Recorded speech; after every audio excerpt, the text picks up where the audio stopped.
अंतकाल में जो मेरा स्मरण करते हैं वे तो मेरे को ही प्राप्त होते हैं, पर जो मेरा स्मरण न करके अन्य किसी का स्मरण करते हैं वे किसको प्राप्त होते हैं, इसे भगवान आगे के श्लोक में बताते हैं। यम यम वापि स्मरण भावम त्याज्यन्ते कलेवरम तम तमे वैति कौन्तेय सदा तद भाव भावितः। इसकी व्याख्या इस प्रकार है। भगवान ने इस नियम में दया से भरी हुई एक विलक्षण बात बताई है कि अंतिम चिंतन के अनुसार मनुष्य को उस योनि की प्राप्ति होती है। जब यह नियम है तो मेरी स्मृति से मेरी प्राप्ति होगी ही। परम दयालु भगवान ने अपने लिए अलग कोई विशेष नियम नहीं बताया है, अपितु सामान्य नियम में ही अपने को शामिल कर दिया है। भगवान की दया यह कितनी विलक्षणता है कि जितने मूल्य में कुत्ते की योनि मिले उतने ही मूल्य में भगवान मिल जाएं। सदा तद भाव भावितः का तात्पर्य है अंतकाल में जिस भाव का जिस किसी का चिंतन होता है, शरीर छोड़ने के बाद वह जीव जब तक दूसरा शरीर धारण नहीं कर लेता तब तक उसी भाव से भावित रहता है। अर्थात अंतकाल का चिंतन स्मरण वैसा ही स्थायी बना रहता है।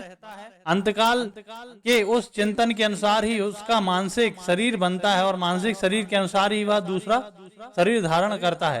कारण कि अंतकाल के चिंतन को बदलने के लिए वहाँ कोई मौका नहीं है, शक्ति नहीं है और बदलने की स्वतंत्रता भी नहीं है तथा नया चिंतन करने का कोई अधिकार भी नहीं है। अतः वह उसी चिंतन के लिए हुए उसी में तल्लीन रहता है। फिर उसका जिस किसी के साथ कर्मों का किंचित मात्र भी संबंध रहता है, वायु जल खाद्य पदार्थ आदि के द्वारा वही पुरुष जाति में प्रविष्ट होता है। फिर पुरुष जाति से स्त्री जाति में जाकर समय पर जन्म लेता है। जैसे कुत्ते का पालन करने वाला कोई मनुष्य अंत समय में कुत्ते को याद करते हुए शरीर छोड़ता है तो उसका मानसिक शरीर कुत्ते का बन जाता है, जिससे वह क्रमशः कुत्ता ही बन जाता है, अतः कुत्ते की योनि में जन्म लेता है। इस तरह अंतकाल में जिस किसी का स्मरण होता है उसी के अनुसार जन्म लेना पड़ता है।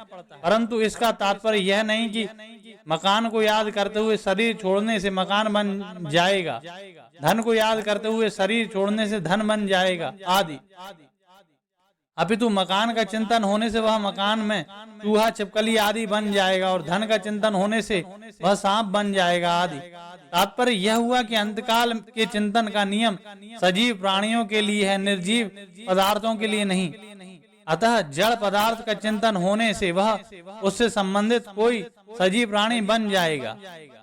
मनुष्येतर प्राणियों को अपने अपने कर्मों के अनुसार ही अंतकाल में स्मरण होता है और उसी के अनुसार उसका अगला जन्म होता है। इस तरह अंतकाल के स्मरण का कानून सब जगह लागू पड़ता है, परंतु मनुष्य शरीर में यह विशेषता है कि उसका अंतकाल का स्मरण कर्मों के अधीन नहीं है, अपितु पुरुषार्थ के अधीन है। पुरुषार्थ में मनुष्य सर्वथा स्वतंत्र है, तभी तो अन्य योनियों की अपेक्षा इसकी अधिक महिमा है। मनुष्य इस शरीर में स्वतंत्रता पूर्वक जिससे संबंध जोड़ लेता है उस संबंध के अनुसार ही उसका अन्य योनियों में जन्म हो सकता है। परंतु अंतकाल में अगर वह भगवान का स्मरण कर ले तो उसके सारे संबंध टूट जाते हैं, कारण कि वे सब संबंध वास्तविक नहीं है अपितु वर्तमान में बनाए हुए कृत्रिम है। जब कि भगवान के साथ संबंध स्वतः सिद्ध है, बनाया हुआ नहीं है। अतः भगवान की याद आने से उसके सारे कृत्रिम संबंध टूट जाते हैं। दूसरे जन्म की प्राप्ति अंतकाल में हुए चिंतन के अनुसार होती है। जिसका जैसा स्वभाव होता है अंतकाल में उसे प्राय वैसा ही चिंतन होता है। जैसे जिसका कुत्ता पालने का स्वभाव होता है अंतकाल में उसे कुत्ते का चिंतन होता है। वह चिंतन आकाशवाणी केंद्र के द्वारा प्रसारित विशेष शक्तियुक्त ध्वनि की तरह सब जगह फैल जाता है। जैसे आकाशवाणी केंद्र के द्वारा प्रसारित ध्वनि रेडियो के द्वारा किसी विशेष नंबर पर पकड़ में आ जाती है, ऐसे ही अंतकालीन कुत्ते का चिंतन संबंधित कुत्ते के द्वारा जिसके साथ कोई ऋण अनुबंध अथवा कर्म आदि का कोई न कोई संबंध है पकड़ में आ जाता है। फिर जीव सूक्ष्म और कारण शरीर के साथ लिए अन्न जल वायु आदि के द्वारा उस कुत्ते में प्रविष्ट हो जाता है। अंतकालीन चिंतन और उसके अनुसार गति को एक दृष्टांत के द्वारा समझा जा सकता है। एक आदमी फोटो खिंचवाने के लिए गया। जब वह फोटो खिंचवाने बैठा तब फोटोग्राफर ने उससे कहा कि फोटो खींचते समय हिलना मत और मुस्कुराते रहना। जैसे ही फोटो खींचने का समय आया, उस आदमी की नाक पर एक मक्खी बैठ गई। हाथ में मक्खी को भगाना ठीक न समझा कि कहीं फोटो में वैसा ना आ जाए, तो अपनी नाक को सिकोड़ा। ठीक इसी समय उसकी फोटो खिंच गई। उस आदमी ने फोटोग्राफर से फोटो मांगी तो उसने कहा कि अभी फोटो को प्रत्यक्ष रूप में आने में कुछ समय लगेगा, आप अमुक दिन फोटो ले जाना। उस दिन आने पर फोटोग्राफर उसे फोटो दिखाई तो अपनी नाक सिकोड़े हुए भद्दे रूप को देखकर वह आदमी बहुत नाराज हुआ कि तुमने फोटो बिगाड़ दी। फोटोग्राफर ने कहा कि इसमें मेरी कोई गलती नहीं है, फोटो खींचते समय आपने जैसी आकृति बनाई थी वैसी ही फोटो में आ गई। अब तो फोटो में परिवर्तन नहीं हो सकता। इसी तरह अंतकाल में मनुष्य का जैसा चिंतन होगा वैसी ही योनि उसको प्राप्त होगी। फोटो खींचने का समय तो पहले ही मालूम रहता है, पर मृत्यु कब आ जाए इसका हमें कुछ पता नहीं रहता। इसलिए अपने स्वभाव चिंतन को निर्मल बनाए रखते हुए हर समय सावधान रहना चाहिए कि भगवान का नित्य निरंतर स्मरण करते रहना चाहिए। अंतकालीन गति के नियम में भगवान की न्यायकारिता और दयालुता ये दोनों ही भरी हुई हैं। साधारण दृष्टि से न्याय और दया दोनों परस्पर विरुद्ध मालूम देते हैं। अगर न्याय करेंगे तो दया सिद्ध नहीं होगी और दया करेंगे तो न्याय सिद्ध नहीं होगा। कारण कि न्याय में ठीक ठीक निर्णय होता है, छूट नहीं होती, और दया में छूट होती है, परंतु वास्तव में यह विरोध सामान्य है और क्रूर पुरुष के बनाए हुए न्याय में ही आ सकता है, भगवान के बनाए हुए न्याय में नहीं, क्योंकि भगवान परम दयालु और प्राणी मात्र के सुहृदय हैं। भगवान के सभी न्याय कानून दया से परिपूर्ण होते हैं। मनुष्य अंतकाल में जैसा स्मरण करता है उसी के अनुसार उसकी गति होती है। अगर कोई कुत्ते का चिंतन करते हुए मरता है तो क्रमशः कुत्ता ही बनता है। यह भगवान का मनुष्य मात्र के प्रति लागू होने वाला न्याय हुआ, क्योंकि भगवान ने मनुष्य मात्र को यह स्वतंत्रता दी है कि वह चाहे मेरा स्मरण करे चाहे अन्य का स्मरण करे। इसलिए यह भगवान का न्याय है जिसमें जितने मूल्य में उसे कुत्ते की योनि मिले उतने ही मूल्य में भगवान मिल जाएं। यह मनुष्य मात्र के प्रति भगवान की दया है।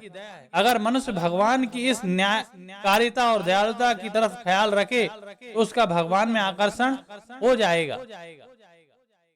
7वें अध्याय के 21वें श्लोक में भगवान ने यो यो यम यम तनु भक्तः पदों में उपासना के विषय में मनुष्य की स्वतंत्रता बताई थी।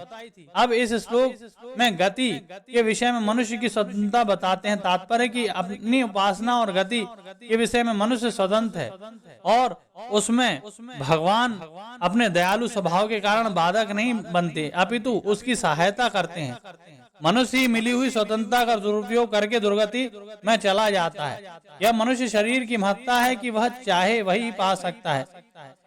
ऐसा कोई दुर्लभ पद नहीं जो मनुष्य को ना मिल सके, ना तो कोई अंत, जिसमें लाभ का तो कोई अंत ना हो और दुख का लेस भी ना हो। ऐसा पद मनुष्य प्राप्त कर सकता है, परंतु भोग और संग्रह में लगकर मनुष्य 84 लाख योनियों में और नरकों में चला जाता है। इसलिए भगवान दुख के साथ कहते हैं अप्राप्यम मां निर्वंतन्ते मृत्यु संसार वर्मणि माम प्राप्येव कौन्तेय ततो यत्य धामम गतिम। मनुष्य अंतकाल में जैसा चिंतन करता है वैसे ही उसकी गति होती है। इस विषय में एक श्लोक आता है, वासना यस्य यत्र स्यात् स तं स्वप्रेषु पश्यति स्वप्रवणमरणे येयं वासना तु वापुर्णाम। जिस मनुष्य की जहाँ वासना होती है उसी वासना के अनुरूप वह स्वप्न देखता है। स्वप्न के समान ही मरण होता है, अर्थात वासना के अनुरूप ही अंत समय में चिंतन होता है और उस चिंतन के अनुसार ही मनुष्य की गति होती है। तात्पर्य कि मृत्यु काल में हम जैसा चाहें वैसा चिंतन नहीं कर सकते, अपितु हमारे भीतर जैसी वासना होगी वैसा ही चिंतन स्वतः होगा और उसके अनुसार ही गति होगी। जिस वस्तु को हम सत्ता और महत्ता देते हैं, उससे संबंध जोड़ते हैं, उससे सुख लेते हैं, उसी की वासना बनती है। अगर संसार में सुख दुख ना हो तो संसार की वासना नहीं बनेगी। वासना न बनने पर मृत्युकाल में जो भी चिंतन होगा भगवान का ही चिंतन होगा, क्योंकि सिद्धांत के अनुसार कुछ भगवान ही, सब कुछ भगवान ही है। वासुदेवः सर्वम तम तमे वैति। जिस तरह सुई के पीछे पीछे उसी मार्ग से धागा जाता है, उसी तरह मनुष्य भी अंतकाल के भाव के अनुसार उसी गति में जाता है। जब अंतकाल के स्मरण के अनुसार ही गति होती है तो फिर अंतकाल में भगवान का स्मरण होने के लिए मनुष्य को क्या करना चाहिए, इसका उपाय आगे के श्लोक में बताते हैं। तस्मात् सर्वेषु कालेषु मामानु स्मर युधय च मय्यार्पित मनोर्बुद्धिर मामे वैश्यस्य संशयम्। इसकी व्याख्या इस प्रकार है। तस्मात् सर्वेषु कालेषु मामा स्मर बुधय च। यहाँ सर्वेषु कालेषु पदों का संबंध केवल स्मरण से ही है, युद्ध से नहीं है, क्योंकि युद्ध सब समय निरंतर हो ही नहीं सकता। कोई भी क्रिया निरंतर नहीं हो सकती, अपितु समय समय पर ही हो सकती है, कारण कि प्रत्येक क्रिया का आरंभ और समाप्ति होती है। यह बात सबके अनुभव की है, परंतु भगवत प्राप्ति का उद्देश्य होने से भगवान का स्मरण सब समय होता है, क्योंकि उद्देश्य की जागृति हरदम रहती है। सब समय में स्मरण करने के लिए कहने का तात्पर्य है कि प्रत्येक कार्य में समय का विभाग होता है। जैसे यह समय सोने का है और यह समय जागने का है, यह समय नित्य कर्म का है और यह समय जीविका के लिए काम धंधा करने का है, और यह समय भोजन का है, आदि आदि। परंतु भगवान के स्मरण में समय का विभाग नहीं होना चाहिए। भगवान तो सब समय में ही याद रखना चाहिए। युद्धय च कहने का तात्पर्य कि यहाँ अर्जुन के सामने युद्ध रूप कर्तव्य कर्म और उसके स्वतः प्राप्त हुआ है। युद्धक्षया चोपन्नम। ऐसे ही मनुष्य को कर्तव्य रूप से जो प्राप्त हो जाए उसको भगवान का स्मरण करते हुए कहना चाहिए, परंतु उसमें भगवान का स्मरण मुख्य है और कर्तव्य कर्म गौण है। अनुसार का अनुस्मर का अर्थ है कि स्मरण के पीछे स्मरण होता है रहे, अर्थात निरंतर स्मरण होता रहे। दूसरा अर्थ यह है कि भगवान किसी भी जीव को भूलते नहीं है। भगवान ने 7वें अध्याय में वेदाहम कहकर वर्तमान में सभी जीवों को स्वतः जानने की बात कही है। जब भगवान वर्तमान में सबको जानते हैं तब भगवान का संपूर्ण जीवों का स्मरण करना स्वाभाविक हुआ। अब वह यह जीव भगवान का स्मरण करे तो इसका बेड़ा पार है। भगवान के स्मरण की जागृति के लिए भगवान के साथ अपनापन होना चाहिए। यह अपनापन जितना ही दृढ़ होगा उतना ही भगवान की स्मृति बार बार आएगी। मय्यार्पित मनोर्बुद्धि, मेरे में मन बुद्धि अर्पित कर देने का साधारण अर्थ होता है कि मन में भगवान का चिंतन और बुद्धि से परमात्मा का निश्चय किया जाए, परंतु इसका वास्तविक अर्थ है मन बुद्धि इंद्रियां शरीर आदि को भगवान के ही मानना। कभी भूल से भी इसको अपने न मानना, कारण कि जितना भी प्रकृत पदार्थ हैं वे सब के सब भगवान के ही हैं। उन प्रकृत पदार्थों को अपना मानना ही गलती है। साधक जब तक अपना मानेगा तब तक वे शुद्ध नहीं हो सकते, क्योंकि उनको अपना मानना ही खास अशुद्धि है और इस अशुद्धि से ही अनेक अशुद्धियां पैदा होती हैं। वास्तव में मनुष्य का संबंध केवल प्रभु के साथ ही है। प्रकृति और प्रकृति के कार्य के साथ मनुष्य का संबंध कभी नहीं था ही नहीं, है ही नहीं और रहेगा ही भी नहीं, कारण कि मनुष्य साक्षात परमात्मा के सनातन अंश हैं, अतः उनका प्रकृति से संबंध कैसे हो सकता है। इसलिए साधक को चाहिए कि वह मन और बुद्धि को भगवान के ही समझकर भगवान के अर्पण कर दे, फिर उसको स्वाभाविक ही भगवान की प्राप्ति हो जाएगी। क्योंकि प्रकृति के कार्य शरीर मन बुद्धि आदि के साथ संबंध जोड़ने से ही वह भगवान से विमुख हुआ था। वे प्रकृत पदार्थ कैसे हैं इस विषय में दार्शनिक मतभेद तो हैं, पर वे हमारे नहीं हैं और हम उनके नहीं हैं। इस वास्तविकता में कोई मतभेद नहीं, अर्थात इसको सभी दार्शनिक मानते हैं। इन दार्शनिकों में जो ईश्वरवादी हैं वे सभी प्रकृत पदार्थों को ईश्वर के ही मानते हैं, और दूसरे जितने दार्शनिक हैं वे उन पदार्थों को चाहे प्रकृति के माने चाहे परमात्मा के माने, पर दार्शनिक दृष्टि से वे उनको अपने नहीं मानते। अतः साधक उन सब पदार्थों को ईश्वर के ही मानकर ईश्वर के अर्पण कर दे तो हम भगवान के ही थे और भगवान के ही रहेंगे, ऐसा भगवान के साथ नित्य संबंध जागृत हो जाएगा। मामे वैश्यस्य संशयम, मेरे में मन बुद्धि अर्पण करने वाला होने से तू मेरे को ही प्राप्त होगा, इसमें कोई संदेह नहीं है। कारण कि मैं तुझे नित्य प्राप्त हूँ। अप्राप्ति का अनुभव तो कभी प्राप्त न होने वाले शरीर और संसार को अपना मानने से उनके साथ संबंध जोड़ने से ही होता है। नित्य प्राप्त तत्व का कभी अभाव नहीं हुआ और ना हो सकता है। अगर तू मन बुद्धि और स्वयं को मेरे अर्पण कर देगा तो तेरा मेरे साथ जो नित्य संबंध है वह प्रकट हो जाएगा, इसमें कोई संदेह नहीं है। स्मरण तीन तरह का होता है, बोधजन, संबंध जन और क्रियाजन। बोधजन स्मरण कभी अभाव नहीं होता, जब तक संबंध को ना छोड़े तब तक संबंध जन स्मरण बना रहता है। क्रियाजन स्मरण निरंतर नहीं रहता। इन तीन प्रकार के स्मरण का विस्तार इस तरह है। बोधजन स्मरण अपना जो होनापन है उसको याद नहीं करना पड़ता, परंतु शरीर के साथ तो जो एकता मान ली है वह भूल है।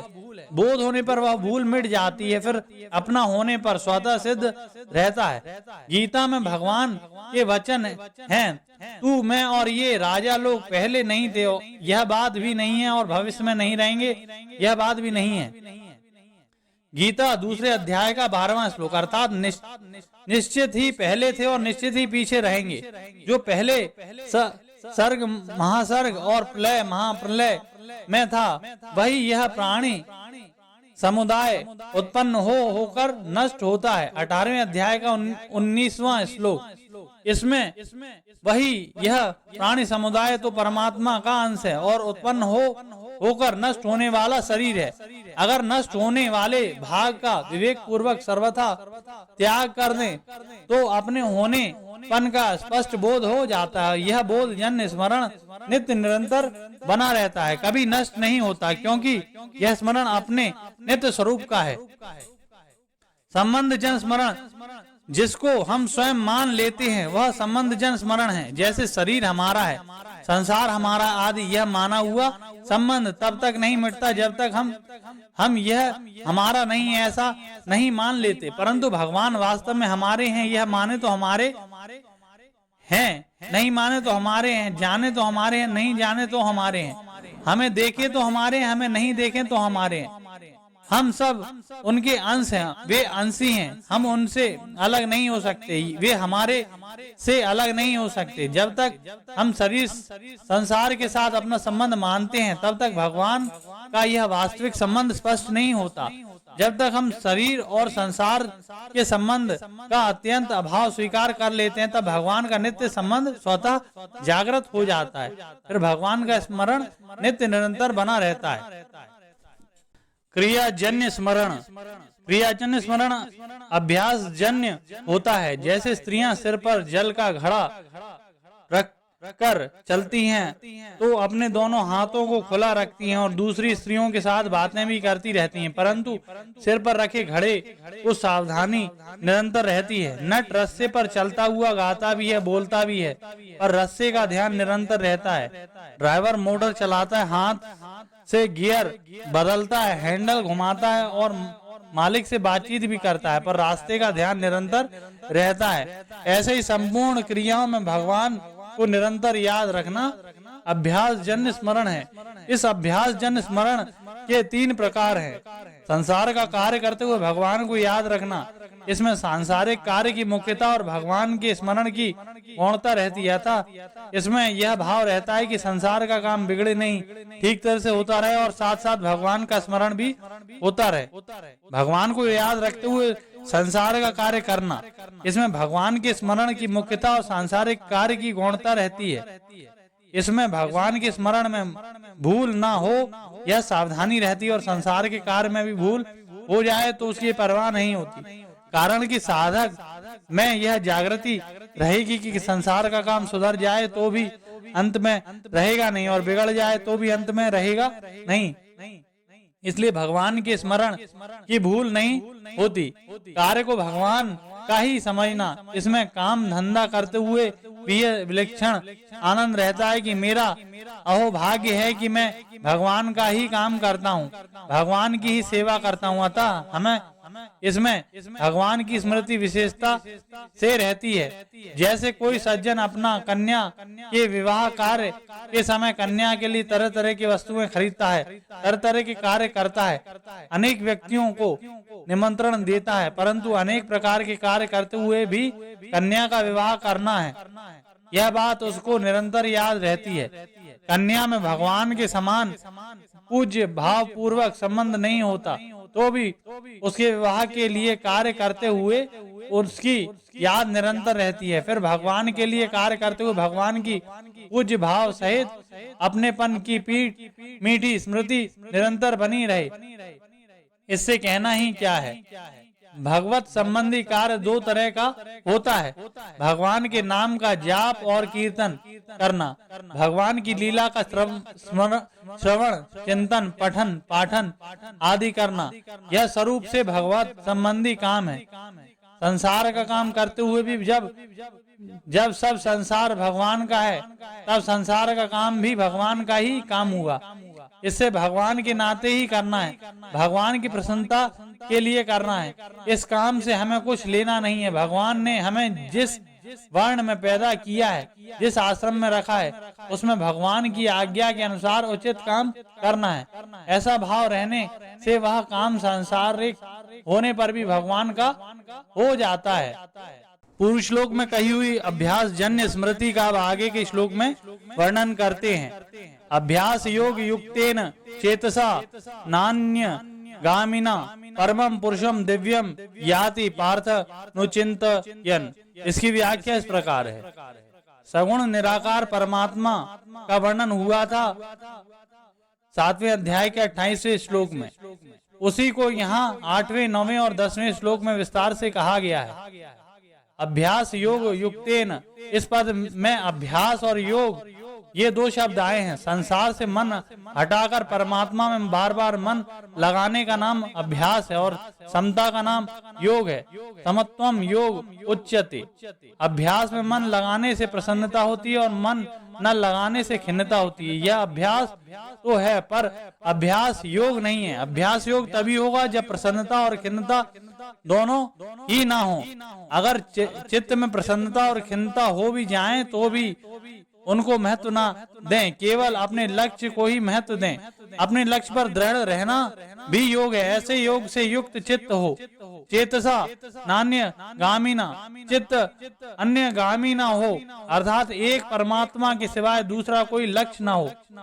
परमं पुरुषम दिव्यम याति पार्थ नुचिंतयन्। ऐसे चित्त से परम दिव्य पुरुष का अर्थात सगुण निराकार परमात्मा का चिंतन करते हुए शरीर छोड़ने वाला मनुष्य उसी परमात्मा को प्राप्त हो जाता है। अर्जुन ने प्रश्न किया था, प्रयाण काले च कथम ये योसी नियतात्म भी। उस प्रश्न का उत्तर देकर अब 8वें 9वें और 10वें श्लोक में अंतकाल में स्मरण करने वालों के प्रकार का वर्णन करते हैं। अब भगवान ध्यान करने के लिए अत्यंत उपयोगी सगुण निराकार परमात्मा के स्वरूप का वर्णन करते हैं। कविम पुराण मनुशासिता रमणो रणि यंसमनुस्मरेध सर्वस्य धाता रम चिंतय रूप मादित्य वर्ण तमसः परस्तात। इसकी व्याख्या इस प्रकार है। कविम संपूर्ण प्राणियों को और उनके संपूर्ण शुभ अशुभ कर्मों को जानने वाले होने से उन परमात्मा का नाम कवि अर्थात सर्वज्ञ है। पुराणम, वे परमात्मा सबके आदि होने से पुराण कहे जाते हैं। अनुशासितारम, हम देखते हैं तो नेत्रों से देखते हैं। नेत्रों के ऊपर मन शासन करता है और मन के ऊपर बुद्धि और बुद्धि के ऊपर अहम शासन करता है तथा अहम के ऊपर भी जो शासन करता है और सबका आश्रय, प्रकाशक और प्रेरक है, वह परमात्मा अनुशासिता है।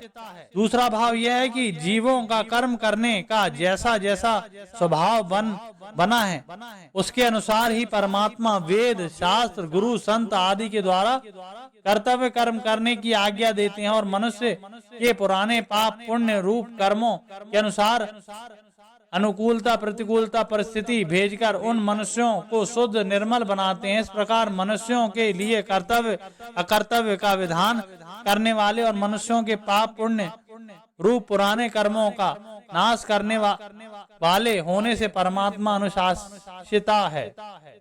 अणोरणीयंसम, परमात्मा परमाणु से भी अत्यंत सूक्ष्म है। तात्पर्य कि परमात्मा मन बुद्धि के विषय नहीं है, मन बुद्धि आदि उनको पकड़ नहीं पाते। मन बुद्धि तो प्रकृति का कार्य होने से प्रकृति को भी पकड़ नहीं पाते, फिर परमात्मा तो उस प्रकृति से भी अत्यंत परे हैं।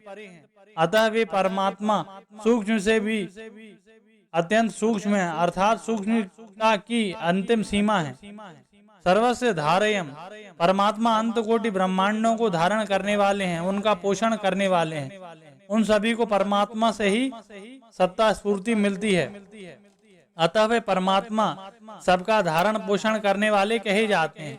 तमसा परस्तात, परमात्मा अज्ञान से अत्यंत परे हैं, अज्ञान से सर्वथा रहित हैं, उनमें लेश मात्र भी अज्ञान नहीं है, अपितु वे अज्ञान के भी प्रकाशक हैं। आदित्य वर्णम, उन परमात्मा का वर्ण सूर्य के समान है, अर्थात वे सूर्य के समान सबको मन बुद्धि आदि को प्रकाशित करने वाले हैं, उन्हीं से सबको प्रकाश मिलता है। अचिंत्य रूपम, उन परमात्मा का स्वरूप अचिंत्य है, अर्थात वे मन बुद्धि आदि के चिंतन का विषय नहीं है। रेत, सर्वज्ञ अनादि सबके शासक, परमाणु से भी अत्यंत सूक्ष्म, सबका धारण पोषण करने वाले, अज्ञान से अत्यंत परे और सबका प्रकाशित करने वाले सगुण निराकार परमात्मा के चिंतन के लिए यहाँ अनुस्मरेत पद आया है। यहाँ अनुस्मरेत कहने का तात्पर्य है कि प्राणी मात्र उन परमात्मा की जानकारी में है, उनकी जानकारी से बाहर कुछ है नहीं, अर्थात उन परमात्मा को सबका स्मरण है। अब उस स्मरण के बाद मनुष्य उन परमात्मा को याद कर ले। यहाँ शंका होती है कि जो अचिंत्य है उसका स्मरण कैसे करें। इसका समाधान है कि वह परमात्म तत्व चिंतन में नहीं आता।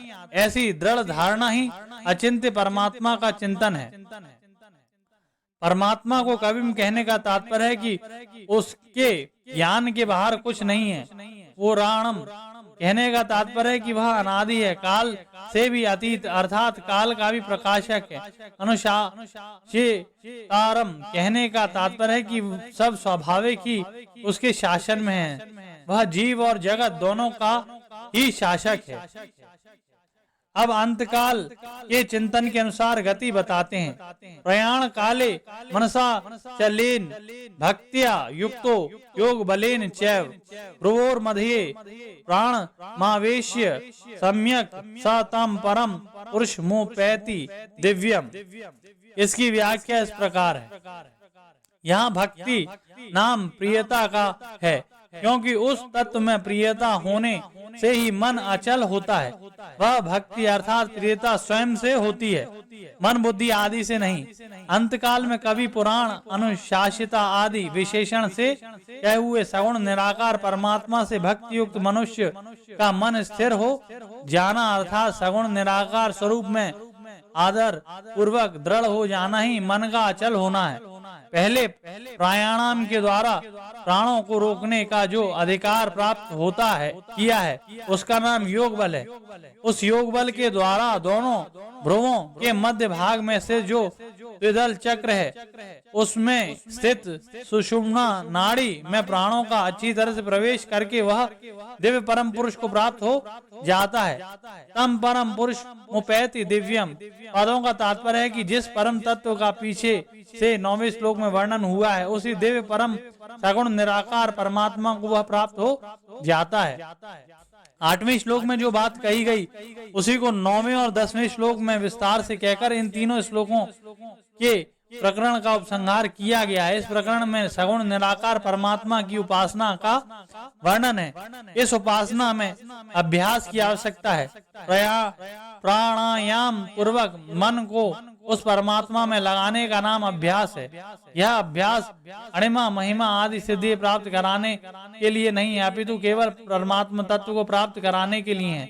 ऐसा अभ्यास करते हुए प्राणों और मन पर ऐसा अधिकार प्राप्त कर ले कि चाहे प्राणों को रोक ले और मन को जब चाहे तभी तथा जहाँ चाहे वहाँ लगा ले। जो ऐसा अधिकार प्राप्त कर लेता है वही अंतकाल में प्राणों को सुषुम्ना नाड़ी में प्रविष्ट करा सकता है। कारण कि जब अभ्यास काल में भी मन को संसार से हटाकर परमात्मा में लगाने में साधक को कठिनता का असमर्थता का अनुभव होता है, तब अंतकाल जैसे कठिन समय में मन को लगाना साधारण आदमी का काम नहीं है। जिसके पास पहले से योग बल है वह अंत समय में मन को परमात्मा में लगा सकता है और प्राणों को सुषुम्ना नाड़ी में प्रवेश करा सकता है। साधक पहले यह निश्चय कर ले कि अज्ञान से अत्यंत परे सबसे अतीत जो परम तत्व है वह सबका प्रकाशक, सबका आधार और सबको सत्ता स्फूर्ति देने वाला निर्विकार तत्व है। उस तत्व में ही प्रियता होनी चाहिए, मन का आकर्षण होना चाहिए, फिर उसमें स्वाभाविक मन लगेगा।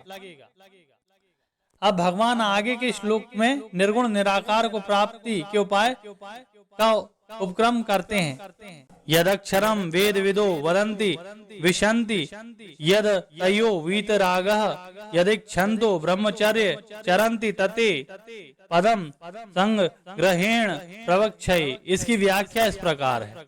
7वें अध्याय के 19वें श्लोक में जो निर्गुण निराकार परमात्मा का वर्णन हुआ था उसी को यहाँ 11वें 12वें और 13वें श्लोक में विस्तार से कहा गया है। यदक्षरम वेद विदो वदन्ति, वेदों को जानने वाला पुरुष जिसको अक्षर निर्गुण निराकार कहते हैं, जिसका कभी नाश नहीं होता, जो सदा सर्वदा एक रूप एक रस रहता है और जिसको इसी अध्याय के 3 श्लोक में अक्षरम ब्रह्म परमम कहा गया है, उसी निर्गुण निराकार तत्व का यहाँ अक्षर नाम से वर्णन हुआ है। विशंति यद तयो वीतरागा, जिसके अंतःकरण में राग का अत्यंत अभाव हो गया है, अतः जिनका अंतःकरण महान निर्मल है और जिनके हृदय में सर्वोपरि अद्वितीय परम तत्व को पाने की उत्कट लगन लगी है, ऐसे प्रयत्नशील यति महापुरुष उस तत्व में प्रवेश करते हैं, उसको प्राप्त करते हैं। यदि क्षंतो ब्रह्मचर्य चरंती, जिनका उद्देश्य केवल परम तत्व की प्राप्ति है, परम तत्व की प्राप्ति के सिवाय जिनका और कोई ध्येय है ही नहीं, और जो परम प्राप्ति की इच्छा रखकर ब्रह्मचर्य का पालन करते हैं, संपूर्ण इंद्रियों का संयम करते हैं, अर्थात किसी भी विषय का भोग बुद्धि से सेवन नहीं करते, तते पदम संग्रहेण प्रवक्षये, जो संपूर्ण साधनों का आखिरी फल है, उस पद को अर्थात तत्व को मैं तेरे लिए संक्षेप से और अच्छी तरह से कहूंगा। संक्षेप से कहने का तात्पर्य है कि शास्त्रों में जिस तत्व को सर्वोपरि विलक्षण बताया गया है, हर एक आदमी उसको प्राप्त नहीं कर सकता। ऐसी जिसकी महिमा बताई गई है, वह पद तत्व किस तरह से प्राप्त होता है, इस बात को मैं कहूंगा। अच्छी तरह से कहने का तात्पर्य है कि ब्रह्म की उपासना करने वाले जिस तरह से उस ब्रह्म को प्राप्त हो जाते हैं, उसको मैं अच्छी तरह से कहूंगा। अंतकाल में उस निर्गुण निराकार तत्व की प्राप्ति की फल सहित विधि बताने के लिए आगे के 2 श्लोक कहते हैं। सर्वद्वाराणि संयम्य मनोहृदि निरुद्धय च मूर्धन्या धारयात्मनः प्राण मास्थितो योग धारणाम ओमित्येकाक्षरं ब्रह्म व्याहरन् मा मनुस्मरन् यह प्रयाति त्याज्यं देहं स यति परमां गतिम्। इसकी व्याख्या इस प्रकार है। सर्वद्वाराणि संयम्य, संपूर्ण इंद्रियों के द्वारों का संयम कर लें, अर्थात शब्द स्पर्श रूप रस और गंध, इन 5 विषयों से श्रोत त्वचा नेत्र रसना और नासिका, इन 5 ज्ञानेंद्रियों को तथा बोलना ग्रहण करना गमन करना मूत्र त्याग और मल त्याग, इन 5 क्रियाओं से वाणी हाथ चरण, उपस्थ और गुदा, इन पांचों कामेंद्रियों का सर्वथा हटा लें। इससे इंद्रियां अपने स्थान में रहेंगी। मनोहृदय निरोधय च, मन का हृदय में ही निरोध कर लें, अर्थात मन को विषयों की तरफ न जाने दें। इससे मन अपने स्थान में रहेगा। मूर्धन धारयात्मनः प्राणम, प्राणों को मस्तक में धारण कर लें, अर्थात प्राणों पर अपना अधिकार प्राप्त करके दसवें द्वार ब्रह्मरंध्र से प्राणों को रोक लें। अस्थितो योग धारणाम, इस प्रकार योग धारणा में स्थित हो जाए। इंद्रियों से कुछ भी चेष्टा न करना, मन से भी संकल्प विकल्प न करना और प्राणों पर पूरा अधिकार प्राप्त करना ही योग धारणा में स्थित होना है। उमित एकाक्षरम ब्रह्म व्याहरण मां मनुस्मरण, इसके बाद एक अक्षर ओम प्रणव का मानसिक उच्चारण करें और मेरे अर्थात निर्गुण निराकार परम अक्षर ब्रह्म का, जिसका वर्णन सभी अध्याय के तीसरे श्लोक में हुआ है, स्मरण करें। सब देश काल वस्तु व्यक्ति घटना परिस्थिति आदि में एक सच्चिदानंद घन परमात्मा की सत्ता रूप से परिपूर्ण है, ऐसी धारणा करना ही मेरा स्मरण है। या प्रयाति त्याज्यन देहम सयति परमम गतिम, प्रयुक्त प्रकार से निर्गुण निराकार का स्मरण करते हुए जो देह का त्याग करता है, अर्थात 10वें द्वार से प्राणों को छोड़ता है, वह परम गति को अर्थात निर्गुण निराकार परमात्मा को प्राप्त होता है।